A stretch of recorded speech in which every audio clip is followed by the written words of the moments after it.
Welcome, everyone. Um, Thank you so much for joining today's webinar, Managing Side Effects for Breast Cancer and Ovarian Cancer Through Treatment and Survivorship, with Dr. Seth Cohen and Dr. Jessica Cheng from City of Hope, Orange County. I'm Jessica Jablon. I'm the director of the West Region of Sharsheret. Today's webinar is part of our Sharsheret Summit.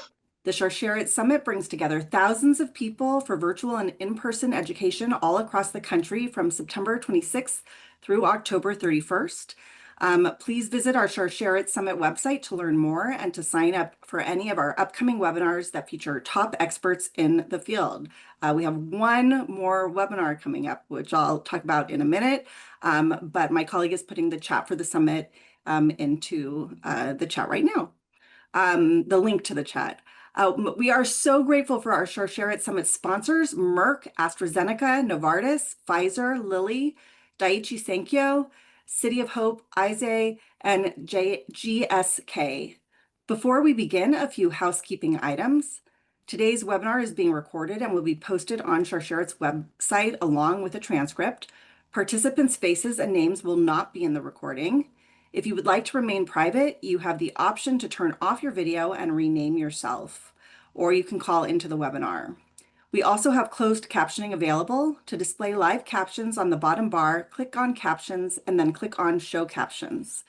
You may have noticed that you were muted upon entering the Zoom. Please stay muted during the call, and we will hold a Q&A at the end of the presentation. If you have any questions, please type them in the chat box.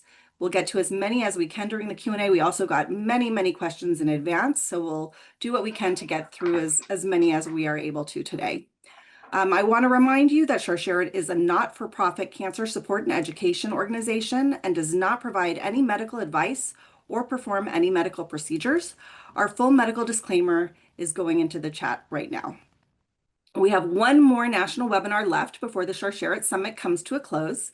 Tomorrow, join us at 8 p.m. Eastern when we'll be hearing from renowned cancer experts Dr. Elisa Port of Mount Sinai Health System and Dr. Thomas Buchholz of Scripps Cancer Center, who will be unpacking breast cancer, understanding stages, common types, and rare forms. The link for that webinar is in the chat if you're interested in registering.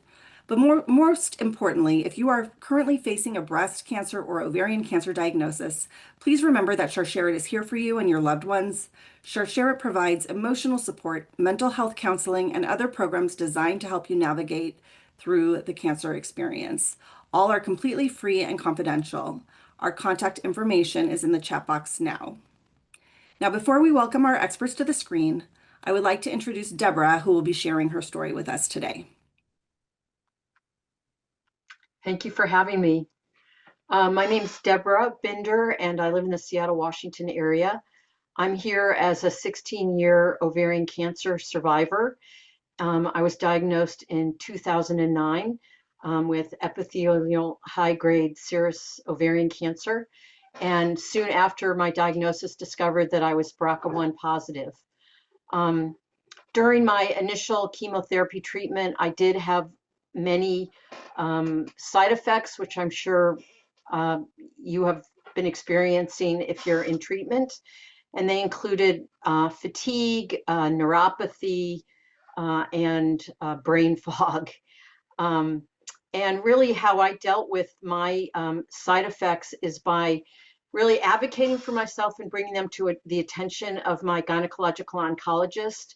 And she helped me manage them through really mindfulness practices to help with the brain fog and fatigue, and taking care of my physical well-being through exercise and good nutrition. I think one of the things that comes up for me as a 16-year survivor is that I think it's really important to advocate for yourself every single day, not just during treatment. One of the things that happens because of our treatment is that we have lifelong issues, not only because of the treatment, but also as we age. And just a month ago, I had 2 back-to-back bowel obstructions from the scar tissue in my abdomen that was created during my initial surgery. And so just came out of the blue, but it's something that really has to be attended to. And I ended up having to have surgery to release the scar tissue that was throughout my abdomen. Luckily, I'm doing really well. The other thing that I am a big proponent of is yoga, mindfulness practices, staying attuned to how I'm feeling and how I'm eating. And that again is our lifelong practices. Um, and then the other one that I do want to mention is because I was diagnosed before I'd really entered full menopause, I ended up with early osteopenia and then osteoporosis.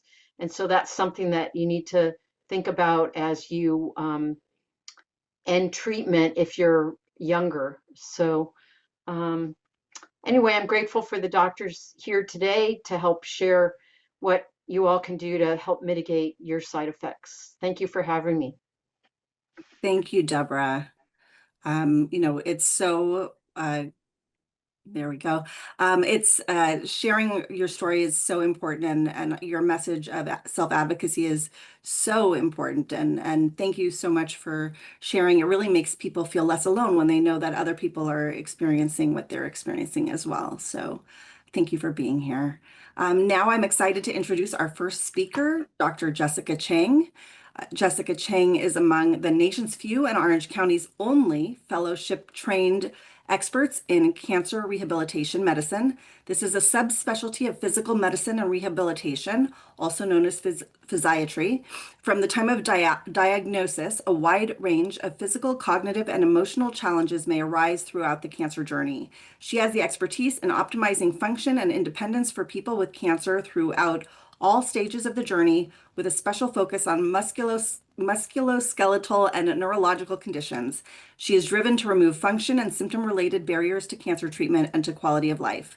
Dr. Cheng partners with each person to help people prepare for cancer treatment and to get back to doing what's important to them. Her goal is to help people live their best life at school, work, or home, in the community, or for recreation. And now I will welcome Dr. Cheng.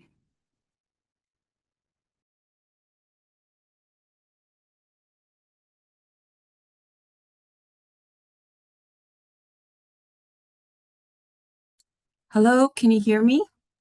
Yes. Okay, all right. Thank you so much for that introduction, and thank you, Deborah, for sharing your story. Um, Thank you, everyone, for joining. I'm so eager to speak on this topic.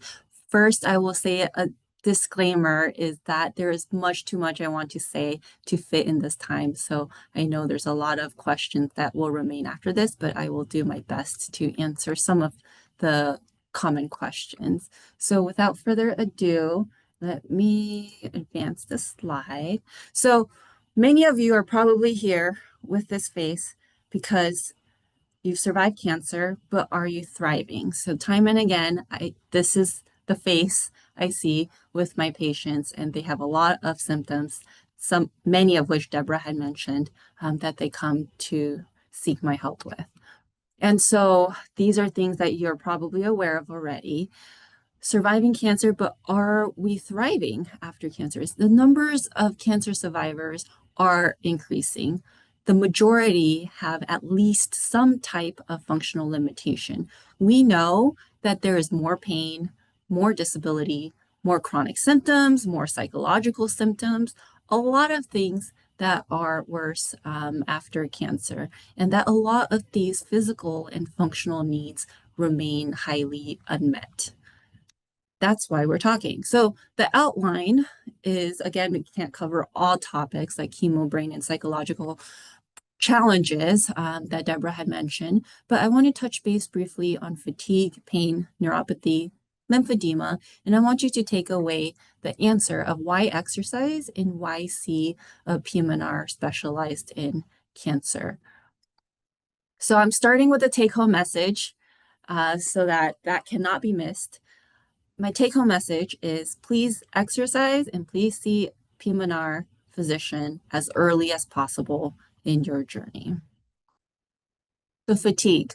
There is fatigue that's cancer related, and there's also fatigue that is not cancer related. So there are many symptoms that come with cancer and cancer treatment. The reason why I am pointing this out is that a lot of times symptoms are attributed to the cancer, to the chemo, to the radiation, to the treatment, but there are also things that are not cancer or cancer treatment related that complicate the symptoms, that can cause the symptoms. So Deborah mentioned that there can be, difficulties that come with age. And so oftentimes it is very complex when we talk about any one symptom. So fatigue, when we talk about cancer related fatigue specifically, it is a weird type of fatigue where people rest and they don't feel rested. It can occur short term during chemotherapy, during radiation, and it often surprises people that it lasts long term, several years even after treatment has been completed.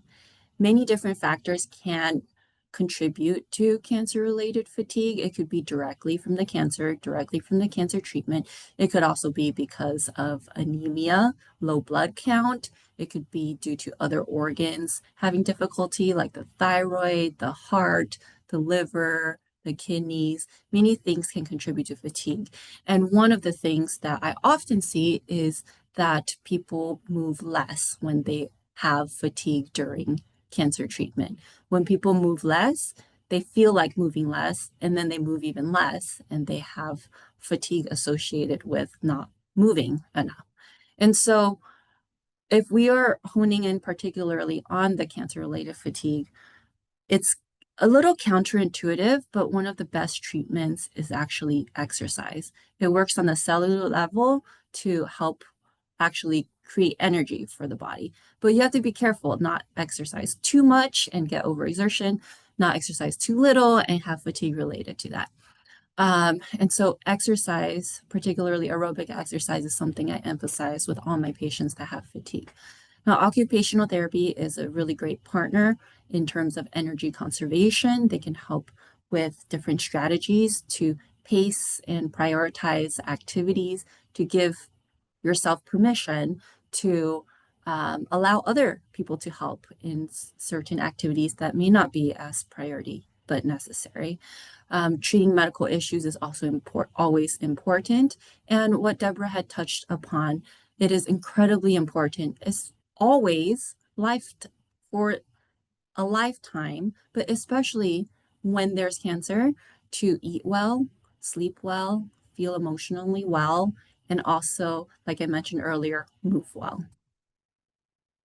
And so here you have the exercise guidelines for people who have cancer, but the catch is this is the same exercise guideline for people with or without cancer, older adults or younger adults. It's about 30 minutes per day of moderate intensity aerobic exercise, which is to the level that it would not be easy to sing, and whole body strength training at least twice per week. So I often point out this cancer-related fatigue is one of the symptoms that can benefit from exercise because it is counterintuitive that people don't feel like moving when they're tired. And so I tell my patients that's exactly when you need to move. When you're thinking, I don't want to move, that's when you need to move. And patient after patient has attested that it actually works, that they actually do feel better once they start moving. Now, moving on to the topic of pain. This is an extremely large topic, so I'm going to fly by and highlight the important parts here. Very common, there is shoulder problems after breast cancer treatment. I actually saw a few of those patients today. You might have heard the term post-mastectomy pain syndrome. This is a very general term for shoulder problems after breast cancer treatment, and most people have some kind of problem, and it can be a long-term problem, and there can be many different causes. So the next few slides might be a little bit overwhelming, but it's overwhelming also to say that find a pulmonary cancer rehab specialist near you, and you don't need to think about these causes, so they can think about this for you. So this is a slide on nerve problems that can cause shoulder problems. And so you can see there's a lot of different things here. And there's also a lot of muscle, bone, joint problems that are common in this population. So what I have underlined are things that are commonly missed. Saw a few of these in clinic today. Myofascial pain with trigger points, kind of like a muscle. Ooh, something got drawn here. Myofascial pain with trigger points. That's like a muscle knot. And commonly what's missed is pain in the pectoralis region, in the chest muscle, and in the shoulder girdle muscles. And so when I see people with pain that's not improving substantially or it hits a plateau with physical therapy, I'm thinking that it might be one of these muscles that has a trigger point that has not been caught or addressed. And another common cause is radiation fibrosis. When there's radiation in that area, it can mess up the nerve and muscle connection, and it creates this tightness, spasms, or Charlie horse, or pain that is characteristic in the chest area muscles. And for that, botulinum toxin is something that is common practice within the pulmonary cancer rehab medicine field. There's also other aspects like lymphedema that can further contribute to shoulder problems after breast cancer treatment. Another common topic is aromatase inhibitor associated musculoskeletal syndrome. This is with hormone therapy. It's very common that there can be diffuse joint pain throughout the body or joint pain in a specific location. And this often leads people to stopping the medication, which has obvious implications with the cancer treatment. So in general, interventions for pain, I like to start with prehab because that means there's less to rehab later. So prehab, what I mean by that is optimizing the mind and body before cancer treatment, before the cancer surgery, as early as possible. And so it has been shown that exercise for the whole body or exercise, say for breast cancer in the shoulder region to optimize that area can help decrease the amount of shoulder problems after cancer treatment. At City of Hope, we do have preoperative rehab education as standard of care. So everyone who's scheduled for breast surgery sees our occupational therapists to discuss the exercises they should be doing in the shoulder region early after surgery to prevent shoulder problems later on. I work closely with a physical therapist, occupational therapy, and everything you see here. I mentioned some of these before, but as overwhelming as this list can look like, that is what I spend my clinic visits tailoring and customizing to each patient what they need and what they're able to do and what the resources are. So these are oftentimes long sessions with my patients to determine how best to help them recover their shoulder function. Now, moving on to neuropathy. The most commonly discussed is chemotherapy-induced peripheral neuropathy. Now, again, I have to say, not everything is blamed on the chemotherapy. I've had patients assume that it was the chemotherapy when they actually had a carpal tunnel syndrome or they had a nerve pinched in their neck. But most commonly, when it is related to the chemotherapy, people get numbness, tingling in their toes and fingertips. And the more chemotherapy they have, the worse it gets. And it can, with certain chemotherapies common to breast and ovarian cancer, it can get worse for a few months after stopping chemotherapy before it starts to get better. And from the rehab aspect, it's really important to balance, to make sure that balance is paid attention to, because that numbness sometimes can be insidious. It can creep up on you, and we don't like people falling. So if people are doing treadmills regularly, but they don't know that they're either getting numb, that could be a fall risk. So what can treatment look like? A lot of times what ends up happening is that the chemotherapy dose gets reduced or stopped with obvious implications. Their cold therapy sometimes can be used to help prevent chemotherapy-induced neuropathy, while there are not standard guidelines. There are also on how to treat this. There are a lot of things that can be done. And so exercise is a mainstay. If they have feet neuropathy, balance exercises are important. Collaborating with physical therapy, occupational therapy, between them, sometimes they can do sports taping that sometimes it can be helpful for patients. Acupuncture, nerve medications, Qutenza is for when it's painful and nerve medications have not helped. Scrambler therapy is some electrical signals, and cannabis is being studied at City of Hope currently. But the take-home message here, again, is not to be overwhelmed by the many things that are possible to try, but to link arms with a local PM&R physician who can help figure out what's best for you. Lymphedema, in a nutshell, this is the lymphatic system. It's like another vessel system. There's lymph nodes and there's lymphatic vessels. You could think of them as train stations and train tracks. If some of the train stations or lymph nodes are removed or damaged through surgery, radiation, or the tumor itself, there can be backup of fluid in the limb. So for breast cancer, it can be in the arm, swelling, or breast, chest region swelling. And for ovarian or gynecologic cancer, oftentimes it backs up into the leg or the genitalia. It's important medically to rule out other causes, and usually this type of swelling is painless. Lymphedema management, the gold standard is complete decongestive therapy. There's 4 components. One is compression, which can look like bandaging in the more aggressive phase of management. And then in the more maintenance phase, it'll look like compression garments. There's also manual lymphatic drainage, skin care, and exercise. So all 4 components need to be present, not just the manual lymphatic massage. More recently, there are lymphedema pumps that can simulate the manual lymphatic drainage, which is more for the long-term maintenance aspect, meant to make lymphedema management a little bit easier. My key points when it comes to talking to patients about lymphedema is that early treatment is important. Do not ignore it until it gets more swollen, more rigid, and irreversible. It's early treatment is a lot less work overall. A second point is that a lot of time there's been an ongoing myth for a long time that exercise worsens lymphedema. That is not true. Exercise does not worsen lymphedema. In fact, it's actually recommended.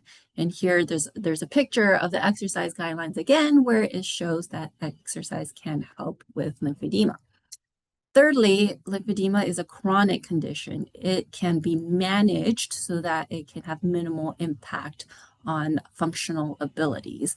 But as much as I and many people wish it can just disappear completely, the reality is that it is something that we can manage. At City of Hope, we do have a monthly virtual class where our lymphedema therapists talk about the basics of understanding lymphedema. Now, I put plastic lymphedema surgery there as a potential option that we do have available at City of Hope.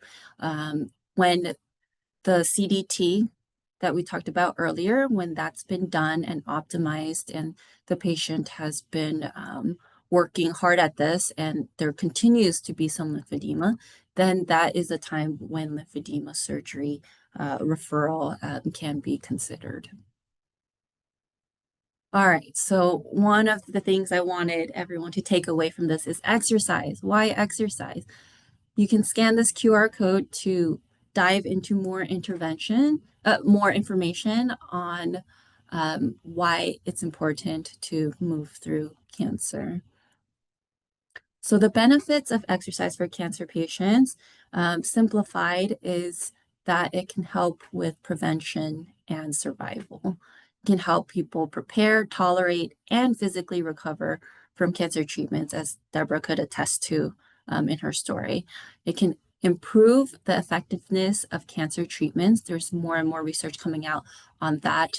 There's a study where people getting chemotherapy before breast cancer treatment, when they exercise, they showed that the tumor was completely gone when they looked at it after surgery in 53% of the patients. And the people who didn't exercise, that was 28%. 53% versus 28%. So exercise has some anti-tumor effect, and this is a growing area of research. It can also lower risk of cancer recurrence and improve overall life expectancy, not to mention all the benefits symptoms-wise here. So the benefits against cancer in the research studies was at this guideline amount. At lower amounts, there can still be benefits in a variety of symptoms. In the study of exercise versus sedentary patients who sat a lot, so the black bar is the exercise group, the gray bar is the sitting group. And they exercised people during cancer treatment. And the people who sat around more, they did not tolerate cancer treatment well. And this is important because that means these are the people who have their chemotherapy reduced or stopped. So I tell my referring cancer doctors and all my patients, I want to help you not be in this group. I want you to have your exercise and your cancer treatment benefits. Exercise can reduce pain and heart problems. It can keep people from the ER, decrease hospitalizations, and ultimately, because of these, result in cost savings. This is why I harp on this so much. Now, a lot of people are not so familiar with my specialty, which is called physical medicine and rehab, or PM&R. We are not so much organ specific, but we're the medical specialty of function. And there is a subspecialization called cancer rehab medicine. This QR code is links to my professional society.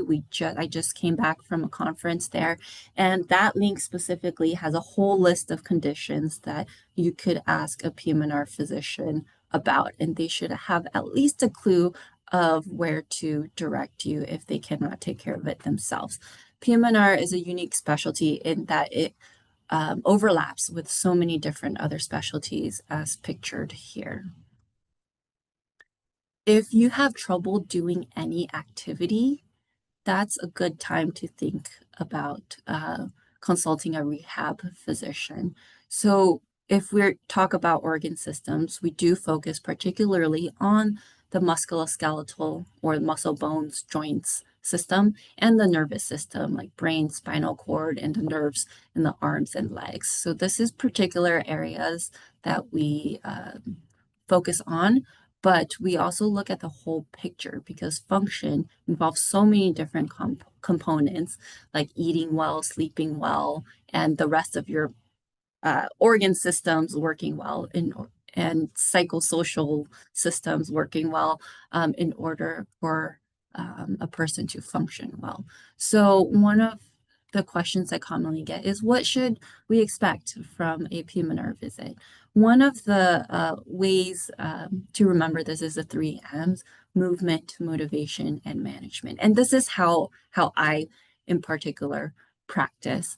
And so this is a rehab gym that represents our common collaborators of physical therapy, occupational therapy, and speech therapy.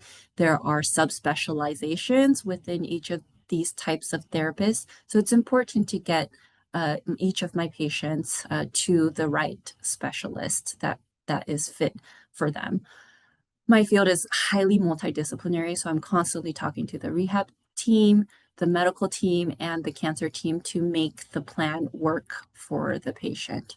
Here we have displayed different tools that can help people with pain, with mobility, with their ability to function day to day. Medications and injections are commonly targeting pain or tightness. It can include nerve blocks, trigger point injections, joint injections, and a number of us in our field also do the Botox injections after breast cancer treatment or head and neck cancer treatment. The hamburger represents nutrition. Nutrition is important, and swallowing that nutrition is also important. So those are all aspects we keep in mind, particularly for the gynecologic cancer patients. This squatty potty here is representing that the pelvic floor function is also important. Dr. Seth Cohen will talk more about that, but there is also pelvic floor physical therapy. In a City of Hope, our occupational therapists also work on sexual functioning through strategies and devices to help with sexual function. And so there are many disciplines that can help with all of these things. The Tetris is referring to the cognitive function is really important. If someone has chemo brain and they can't remember to go to their occupational therapy appointment for cognitive rehab, then that doesn't work for them. Also, it represents fun, because if someone's not having fun, then they may not do any of my suggestions or the exercise that's recommended. This figure below is that represents that the people around you and the environment, like steps to get into your house, those are all important to optimize someone's function. Like if someone falls, who's going to be there to pick you up? Are there trip hazards that can land someone in the hospital? So all this to say, we take a holistic view of the whole person to figure out what will help get them functioning better. Now, I wanted to talk a little bit more about cancer prehab. This is a growing area within cancer where we try to optimize people physically and mentally before the treatment. And it's starting to show that it can impact cancer outcomes. The key components are exercise, nutrition, and mental spiritual health. So in my practice, I troubleshoot all the barriers to doing the exercise, nutrition, and mental health. I refer to the specialists as needed, and I have the opportunity to support people's function throughout the cancer journey. So I can see them before the treatment, during the treatment, after the treatment, and continue onwards to address any long-term effects. And a lot of times, giving people this specific program on how to optimize their cancer care really gives them a sense of control.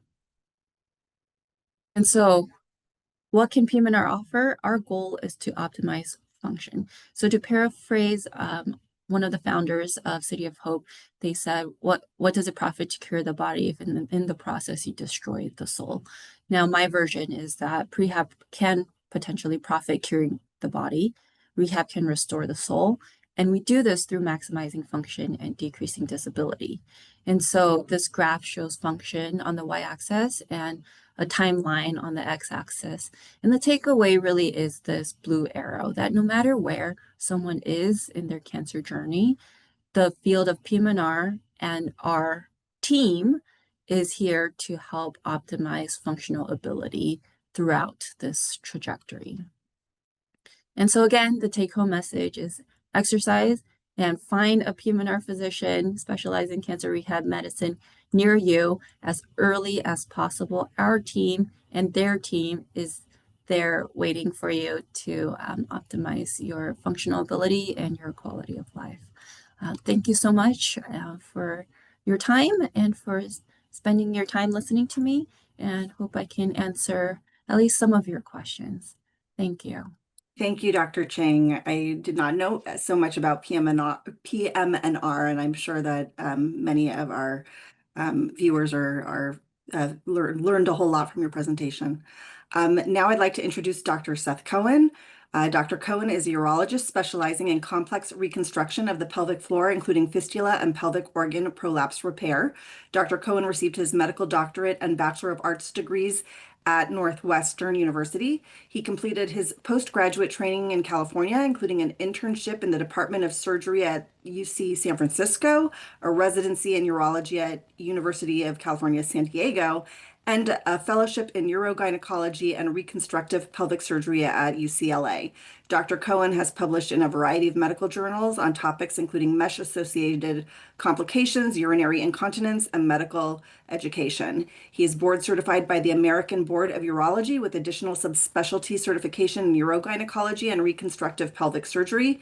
He is very involved in medical education, including being on the faculty for City of Hope's Reconstructive Urology and Genitourinary Cancer Survivorship Fellowship. Welcome, Dr. Cohen. Thank you. Okay, I'm going to share my slides here. So let's make sure that's functional. Okay, let's see here. Do you see my slide deck? Yes, you're all good. Okay. Well, listen, I really appreciate that very gracious introduction. My name's Seth Cohen. I want to thank Deborah for a really, truly meaningful a witness and testimony to the power of survivorship and the journey that is. Thank you so much for that. My deep gratitude to Dr. Jessica Cheng for being my wonderful colleague and participant on this panel. I am so fortunate to have her and her specialty and her knowledge at my institution to send my patients to. And obviously, what a truly amazing organization Sharsheret is. And I could not be more grateful to be here with all of you this evening to have the opportunity to talk about ways to optimize your quality of life during your cancer journey. So we're going to talk this evening about pelvic floor care and optimizing challenges with pelvic floor care. These are really the points we're going to touch on very briefly because we have a very short amount of time. Urinary incontinence and the versions of urinary incontinence people suffer with, pelvic organ prolapse and vaginal stenosis, two kind of ends of the spectrum of the ways the pelvic floor anatomy can go awry, and then urinary tract infections, which can be extraordinarily bothersome and burdensome for both the patient and really the medical system in general. The bladder. What do you need to know about the bladder? It's a muscle. That's what the bladder is. It's a hollow muscle. It's got nerves and muscle fibers. And the bladder stores urine and empties urine. That's really that's all of it in a nutshell. So a normal bladder stores urine at low pressures and then empties urine volitionally when you send signals to your central nervous system to contract that bladder muscle. It's got two sphincters, an internal sphincter and an external sphincter. And because, as I told you, it's got nerves, neuropathy matters. Neuropathy matters. So systemic therapies, chemotherapies, radiation therapies, surgeries that impact nerves, guess what? They impact the bladder. Diabetes, spinal cord injury, neurological diseases like Parkinson's, guess what? They impact the bladder. So all of this can impact a very important organ of function. And unfortunately, a lot of havoc can occur. When we talk about urinary incontinence, there's a couple different types of urinary incontinence I want you to be aware of, because if you know this terminology, when you go see your physicians, you're going to be ahead of the game in trying to describe to them what you're suffering with. Urinary urgency, frequency, urgency incontinence. I feel like I'm running to the bathroom all the time. I feel like I can't get to the bathroom and I'm leaking on myself as I'm trying to go to the bathroom with the urge. That's a bladder spasm. The bladder muscle is spasming and giving you that sensation you need to run to the bathroom, and urine is expelled and comes out at times that you don't want it to. Now that's a very important particular type of leakage event. Things your physicians are going to want to do is they're going to want to make sure you don't have an infection, because sometimes infections can cause bladder spasms, urgency incontinence. They're probably going to counsel you that if you're drinking coffees or sodas or teas, even teas, believe it or not, herbal teas, those can irritate the bladder at certain times and precipitate some of these symptoms. If you're drinking lots and lots of fluid, which sometimes is really important, especially if you're getting IV hydration in the setting of chemotherapy or systemic therapies, realize your body has to manage that fluid. So the more fluid you're being given, guess what? The more you're going to have to go to the bathroom. Just be knowledgeable about that. Some people take diuretics to help get fluid off their body. Try not to take those in the evening. Don't take those diuretics right before you go to bed, because guess what? You're going to be getting up all night. There are medications that can relax bladder muscle spasms. I would encourage you to think about those medications as you talk to your medical doctors. They're not on-off switches, but they can lessen those bothersome sensations. Pelvic floor physical therapy. Just like Dr. Cheng said, pelvic floor physical therapy can be key to making your life better. There are other treatments, and I only say this for you to be aware of these treatments. Bladder Botox. Botox is a paralytic. You can inject Botox into the bladder muscle and partially paralyze the bladder muscle to lessen those horrible urgency sensations. We've done it for many patients that have gone through treatments with radiation therapy for gynecologic ovarian malignancies, that have had systemic therapies that cause irritation of the bladder, and they get some sort of respite. They get quality of life back. Neuromodulation. Believe it or not, there's a pacemaker for the bladder. A pacemaker that looks like a $50 can be surgically placed in the tissues of the gluteus maximus, and it sends signals to the nerves of the pelvic floor to lessen your urgency. And there's even acupuncture, posterior tibial nerve stimulation, which is a little electrode put into the ankle by a nerve that can, again, lessen some of these bothersome symptoms. Stress incontinence. What is stress incontinence? It's the leakage that occurs when you cough, sneeze, laugh, move. So if you're lifting groceries, or if you're lifting a grandchild, or if you're trying to laugh at a movie or cry and you're leaking while that's happening, you're probably experiencing stress incontinence. pelvic floor physical therapy can be very helpful for stress incontinence. But it's not just Kegels. Some people come to see me, Dr. Cohen, I'm doing the Kegels. It's not working. It's not just Kegels. It's fairly complex, actually. There's really good data to suggest that pelvic floor therapy in the setting of gynecologic malignancies and pelvic floor malignancies can make a difference. Now, it's not robust. It's not oodles and oodles of studies, but there's actual good data to say that by doing pelvic floor physical therapy, you can improve your quality of life. Again, not just Kegels, lots of different types of pelvic floor physical therapies, exercises to do. It really behooves you to work with a specialist, with a pelvic floor physical therapist that can go over these one by one with you and really work as a partner to educate you about them. There are handouts we can offer and give people. These are some of those handouts with websites, but more importantly, it's great to work with someone. And so I would encourage you to work with your particular center of care and see if there's a pelvic floor physical therapist. There are even some online avenues, like Hinge Health is an online product for pelvic that could be for pelvic floor physical therapy. There are national organizations that have direction about where you could do pelvic floor physical therapy. And so again, I put this simply as resources for you if you want to screenshot it or come back to it at a later date. Inserts. There are special types of inserts that can be used for stress incontinence. They're like tampon products. They're placed in the vaginal canal and they expand to support the urethra. They buttress and support the urethra. They're called poison pressa inserts. They come in a sizing pack. You would have to determine if you're small, medium, or large. You can go, after our talk tonight, you can go online on Amazon or Walmart or Target.com and order these and have them sent to your home wherever you are. And you can try them. Again, it's like a tampon product, so expect that. And then it pushes up on the urethra. You wear it for a number of hours and you throw it away. It's not an on-off switch, but it may lessen some of that stress incontinence. Bulking agents. There's fillers for wrinkles. There's a filler for the urethra. It's called a bulking agent. And so the bulking agent can be injected into the urethra to thicken the wall of the urethra so there's less leakage. And that bulking agent is essentially creating more resistance. It's like tightening the washer on a faucet, to lessen leakage. And then there's also synthetic mid-urethral slings. These are mesh slings. Maybe you've heard about this in the news. Sometimes pejoratively. I will tell you there's a lot of great level 1 data to say these are safe, effective interventions that can make a difference. Safe, effective interventions that can make a difference. And so I'd encourage you to really consider discussing this as a surgical intervention with your specialist. There's also something called autologous fascial slings. These are tendon slings. We can make a sling out of a tendon from your thigh that is then used to support the urethra so you don't have leakage when you're coughing, sneezing, laughing, moving. So lots of different avenues of therapy that can really truly be game changers for someone suffering with incontinence in the setting of a cancer journey. Pelvic organ prolapse. What is pelvic organ prolapse? Pelvic organ prolapse essentially is a hernia of the pelvic floor. And so it's a weakness in the pelvic floor tissues and the vaginal tissues that allows the neighboring organs to push the vaginal tissues out. So so if you have a hysterectomy, what's left? The intestines, the bladder, the rectum, all of that tissue, the neighboring tissue can push that vaginal wall out. And essentially, as I said, it's a hernia of the pelvic floor, and you have a bulge or pressure sensation in the vaginal canal. It can be quite uncomfortable. It can be life-threatening sometimes, because sometimes, rarely, but sometimes what can happen, the bowel can literally perforate through the vaginal wall. The vaginal wall splits open, the bowel comes out, and that's an emergency. That your bowels could suffocate, you could lose oxygen. And so if you're having a bothersome bulge or pressure sensation or pain, I'd encourage you to get an exam and have that assessed.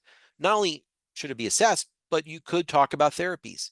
And so if it's giving you if you're feeling like you're having to use your hands to push the vaginal tissues in so you can have a bowel movement or to void or pee, that could be prolapse. If you're having pain with intimacy with a sense of bulge or pressure, that could be prolapse. If you feel like there's tissue there, it's getting irritated and excoriated and maybe even be chafing and bleeding, that could be vaginal prolapse. There are some non-surgical therapies like a pessary. There's pelvic floor physical therapy can help. And then there's also surgeries, many surgeries that can make a difference for this. Let's talk briefly about vaginal shortening and vaginal stenosis. This absolutely is a horrible complication or adverse outcome that can occur in the setting of pelvic floor malignancy. And so when someone has radiation or surgery for a pelvic floor malignancy, that vaginal anatomy can contract and shrink over time. It's possible it could have even been truncated in the setting of a surgery. So it's just shortened based on the anatomical dissection. What can you do about that? Well, there are dilators. There's vaginal dilators that you can order and you can use to do vaginal dilation to help compensate and over time increase the diameter and length of the vaginal canal. It's again something you may want to work with a partner on. This is occupational therapy territory. So Dr. Cheng alluded to this. Occupational therapists are trained in utilizing vaginal dilators and how to do that on a one-on-one basis to educate you, so you can do that at home in the privacy of your home. But I gave you an example here of some vaginal dilators that can be purchased online. This is a particular company I've used before, and my patients have liked this particular brand. I gave you a basic strategy. So start with the smallest non-painful dilator, place it in the canal, and it stays there for about 20 to 30 minutes, 3 times a day. And then after 3 to 4 weeks with that dilator, go up in size in the dilator. Okay. And then over time, after 5 or 10 minutes, remove the dilators and try to go up to the next size. And so it's serial increases in size over time with defined time intervals. When it comes to the vaginal tissues are dry and atrophic as someone ages and matures. And unfortunately, that's only exacerbated during the course of cancer treatment. And so often, and we're going to talk about this a little in a moment with urinary tract infections, you don't have a lot of options. Some people can't use vaginal estrogen cream. Vaginal estrogen cream is a great therapy for vaginal atrophy. But if for some reason the oncologist you're working with does not feel that's appropriate for you, you can consider a non-estrogen-based vaginal moisturizer. And there's a number of products out there, Luvena, Refresh, or Plens. There's a great product called Via Vaginal Moisturizer, which my patients have really liked, and then Yes VM. And a lot of these can be obtained again on Amazon. You can go, again, after the webinar tonight, go on Amazon and order some of these things. You could even try pomegranate oil, coconut oil, but those can be used in concert with vaginal dilation therapy to change the vaginal anatomy to improve your quality of life. Let's talk about urinary tract infections. Urinary tract infections can be horrible. If you're suffering from repetitive urinary tract infections and you're living in urgent cares or on antibiotics all the time, that can really it takes you down a notch. It makes you feel like you're just circling the drain.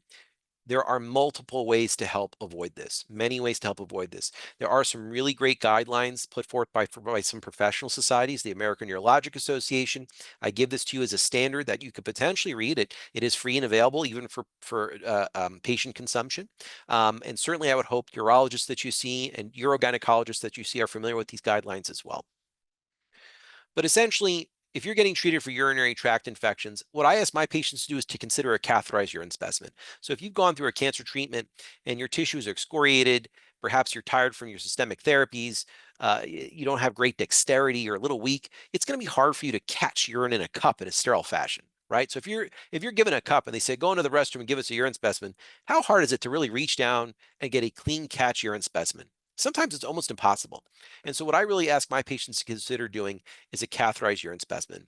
And so that's where we take a little catheter and we pass the catheter directly into the bladder and we empty the bladder and send the urine off to the lab. That's the best data possible. That's really the best data possible that we can get for patients to lessen the risk of a urinary tract infection or lessen the risk of being treated for a spurious urinary tract infection. And also to make sure they're on the right antibiotic for the urinary tract infection when they have it. Now, in terms of evaluation, I think it's important to consider diagnostics like imaging. Most patients getting cancer therapies have some sort of imaging of their kidneys and of their pelvis, and also to look in the bladder with a camera. I think that's something unique to a cancer population. If this was someone coming in that didn't necessarily have a cancer diagnosis, oftentimes they don't absolutely need imaging or a cystoscopy. I think if you're a cancer survivorship patient or if you're a cancer patient, particularly someone who's gone through a gynecologic malignancy, I'm more aching to make sure we have imaging of your kidneys and of your pelvis. And also we've looked in your bladder with a camera to say there's really nothing unusual going on that we would need to be aware of, perhaps a side effect of some of the therapies you've been on.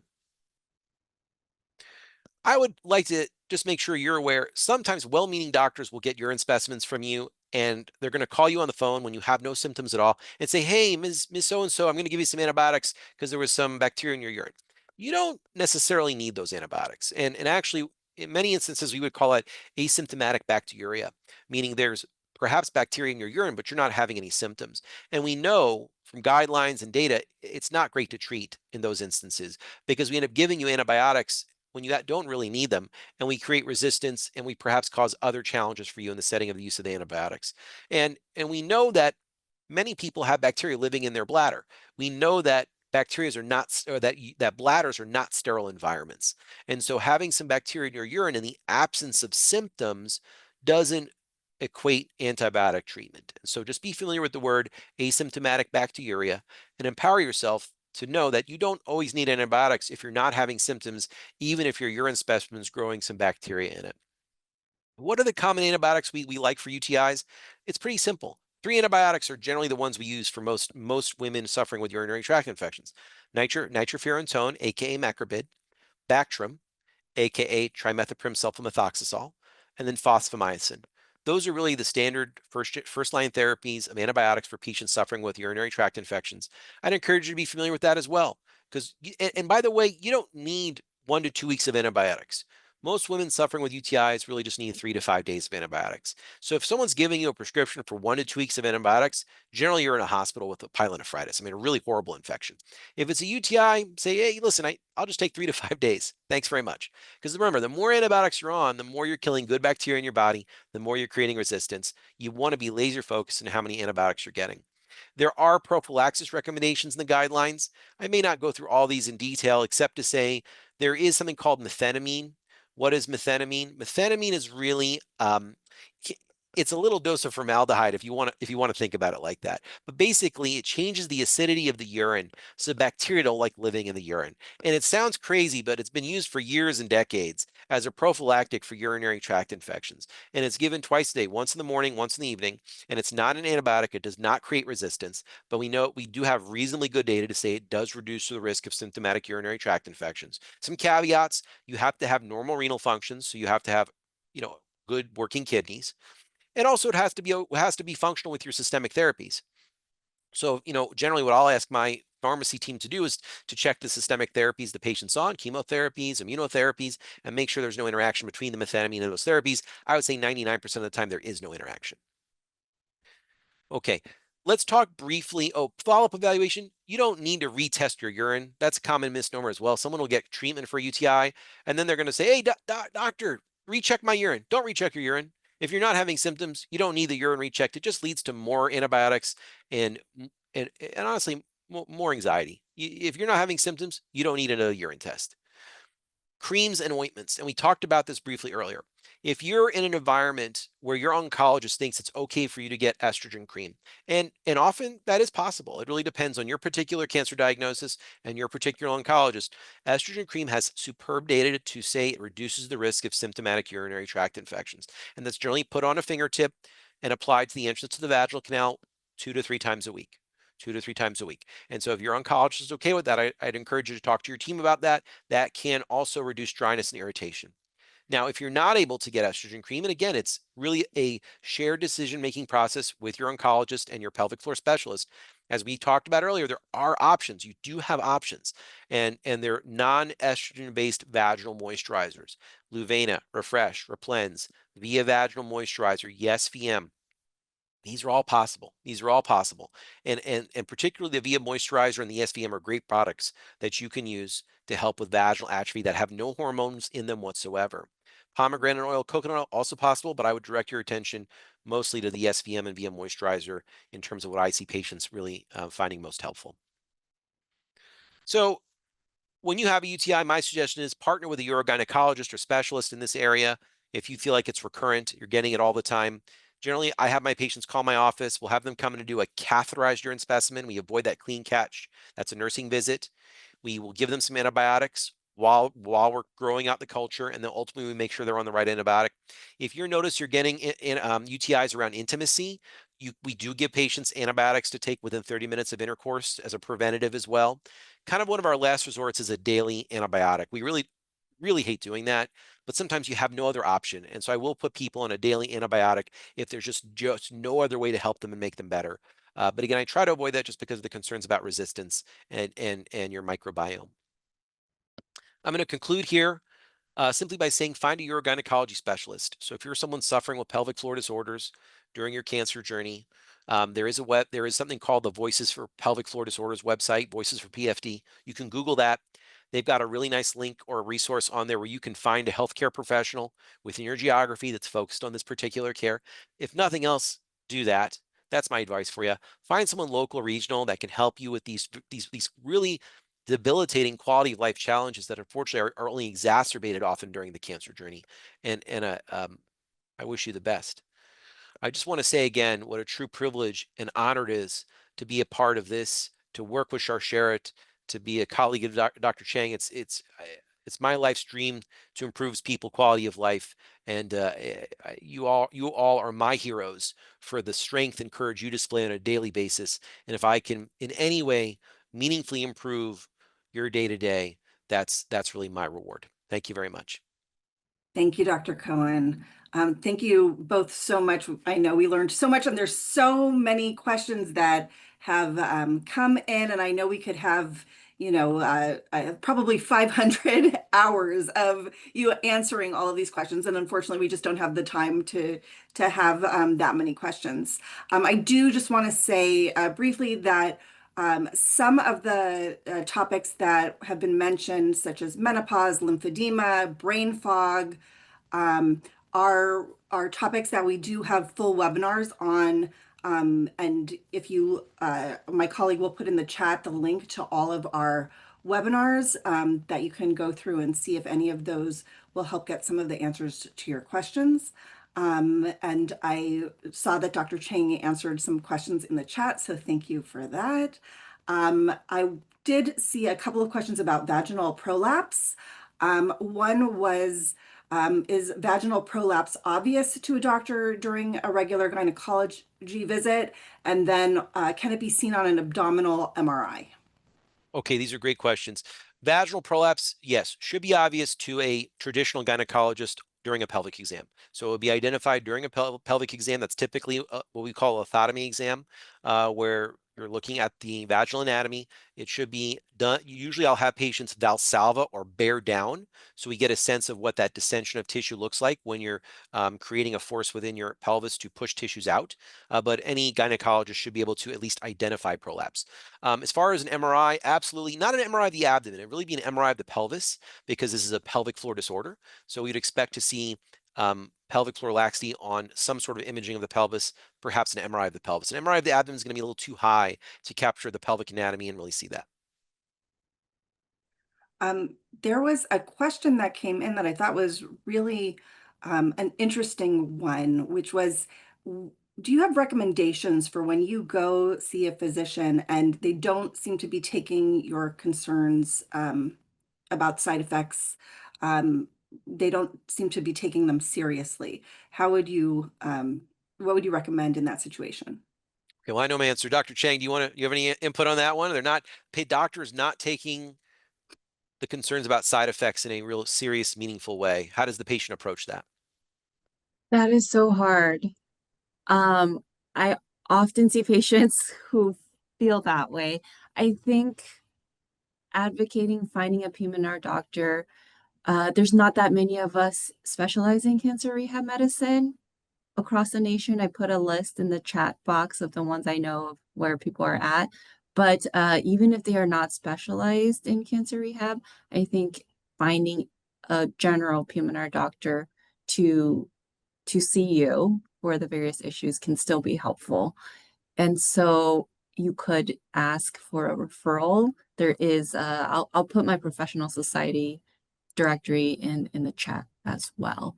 But oftentimes oncologists are focused on treating the cancer.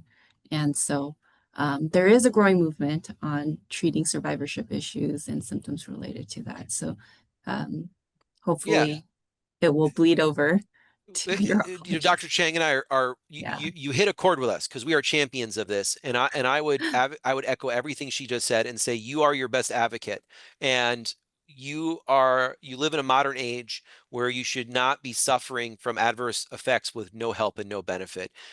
I will tell you at large cancer centers, NCI designated comprehensive cancer centers, you have multidisciplinary teams trying to help. And so the oncologists are super overwhelmed with trying to treat your cancer as they should be. That is their focus and absolutely should be. But the ones we work with are so superb about referring to us and to their colleagues when there are symptoms that are occurring.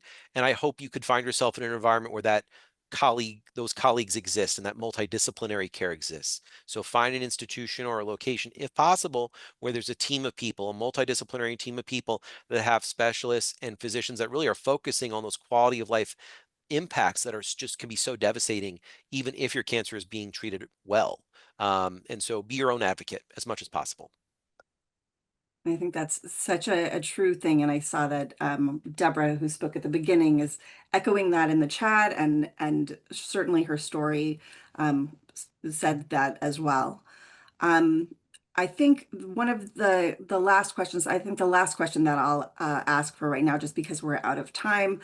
Yes, I see in the chat somebody's asking about links with the recording, and we will put them in the follow-up email with the recording, as well as we will send out some of this information for you to have probably next week.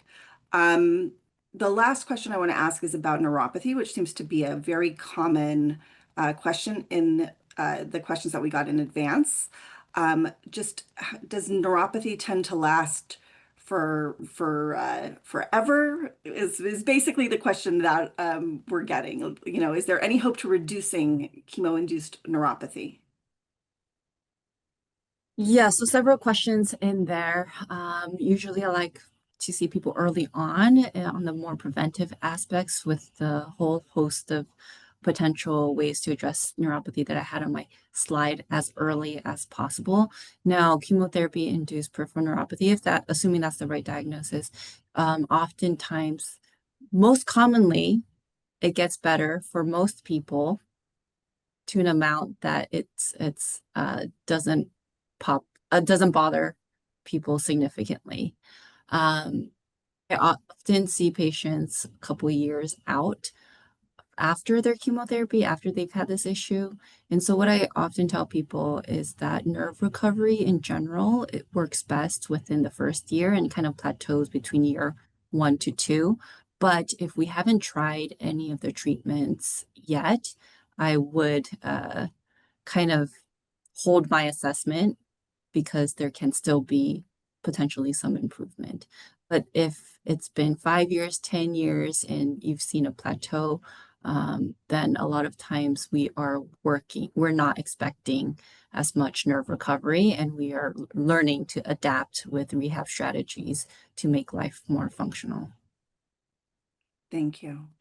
Well, with that, I think we have to wrap up, unfortunately. I just want to thank Dr. Cheng and Dr. Cohen for sharing their expertise with us today. Also, thank you again to Deborah for sharing her story with us. As we begin to wrap up, please take a moment to fill out a brief evaluation survey that is being put into the chat. It really does inform our future programming. We are so grateful to our Sharsheret Summit sponsors, Merck, AstraZeneca, Novartis, Pfizer, Lilly, Daiichi Sankyo, City of Hope, IZE, and GSK. Also, a reminder about our final summit webinar, Unpacking Breast Cancer, happening tomorrow. The link for that is going into the chat. Please remember that Sharsheret is here for you and your loved ones. Sharsheret provides emotional support, mental health counseling, and other programs designed to help you through the cancer experience. All are completely free and confidential. Our contact information is going into the chat box now. And as we come to a close, we've put the evaluation link in the chat box one more time. Please do fill it out. I saw that there was a question about a topic for a webinar. We do take suggestions. So if you have any ideas for future webinars that you're interested in, please let us know so that we can look at doing them in the future. Thank you so much to all of you for joining us today, and we hope to see you at one of our webinars soon.